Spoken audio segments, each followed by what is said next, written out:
Aqua terasa sejuk meski tanpa didinginkan. Diproses dari air pegunungan dalam akuifer yang terlindungi, kaya akan mineral alami. Aqua, hadirkan kesejukan badan dan pikiran.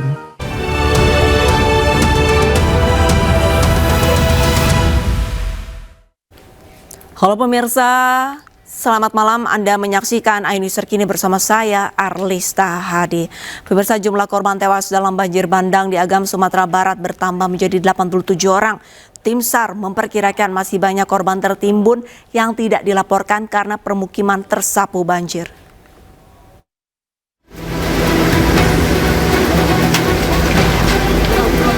Tim gabungan kembali menemukan dan mengevakuasi jenazah korban banjir bandang di Nagari Salareh, Ayar Timur, Agam, Sumatera Barat. Dengan demikian, total jumlah korban meninggal yang ditemukan menjadi 87 orang, sementara 76 orang lainnya masih dinyatakan hilang. Petugas membutuhkan alat berat untuk membersihkan material longsor dan mempercepat evakuasi korban yang diduga masih tertimbun.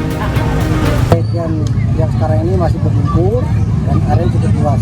Kemudian yang kedua, untuk pencarian kemungkinan besar akan berlanjut sampai tidak ada laporan ada orang hilang. Dari yang sudah ada ini ada sekitar 20 lah. Itu masih ada di lapangan. Ini baru yang hanyut di sungai, Pak. Ya. Masih ada di lapangan sekitar 300 lagi yang tertimbun. Dan kita meminta tadi bantuan dari Pak Wagub ya, Wakil Wagub untuk bisa membantu alat juga ada umum. Dampak dari banjir ini, lebih dari 4.000 warga terpaksa mengungsi. Korban luka dilaporkan sebanyak 23 orang dan tengah dirawat di RSUD Lubuk Basu. Kerusakan pun terjadi hampir di seluruh sektor. Dari Agam, Sumatera Barat, Wahyu Sikembang, iNews melaporkan.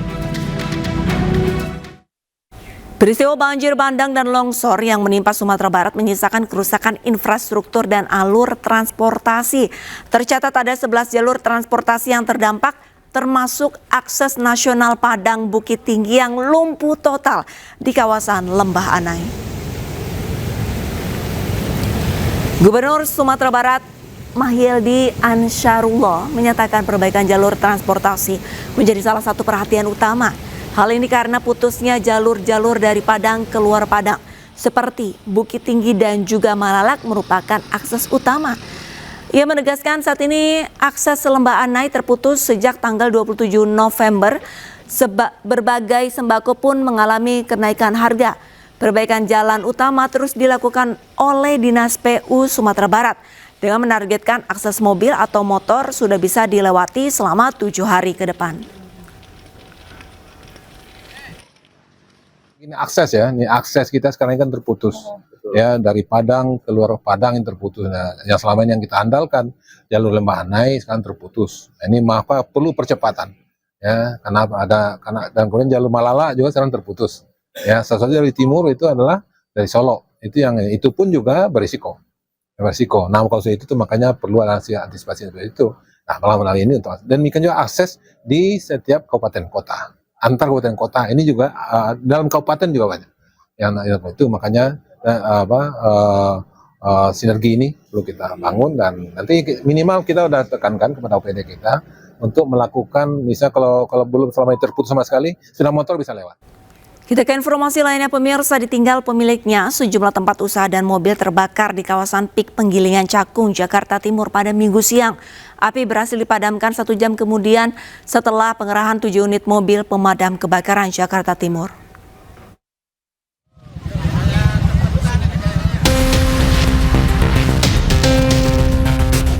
Kebakaran melanda tempat usaha dan 1 unit minibus di Jalan Borobudur Raya, Perkampungan Industri Kecil Penggilingan Cakung, Jakarta Timur pada Minggu siang. Api berkobar dengan cepat dan menghanguskan hampir seluruh bangunan yang dijadikan tempat usaha. Warga pun berusaha memadamkan api dengan alat seadanya. 7 mobil pemadam kebakaran Jakarta Timur diterjunkan ke lokasi. Namun banyaknya material yang mudah terbakar, api baru dapat dipadamkan setelah hampir 1 jam. Sumber air juga cepat dekat, jadi penyedotannya sangat cepat dapat. Tidak ada korban kan? Alhamdulillah tidak ada, ya tidak ada korban. Personil yang diturunkan Personel yang dikurunkan hanya dari sektor Cakung aja nih, kurang lebih ya kalau 5 pos kurang lebih 40 orang. Tidak ada korban jiwa dalam peristiwa ini. Dugaan sementara api berasal dari korsleting listrik di bagian gudang dan kerugian diperkirakan mencapai ratusan juta rupiah.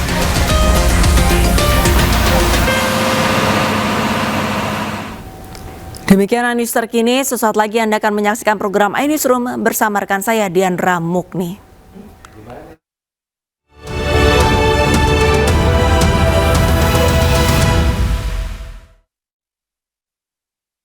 Banyak yang sudah membuktikan Aqua terasa sejuk meski tanpa didinginkan. Diproses dari air pegunungan dalam aquifer yang terlindungi, kaya akan mineral alami. Aqua hadirkan kesejukan badan dan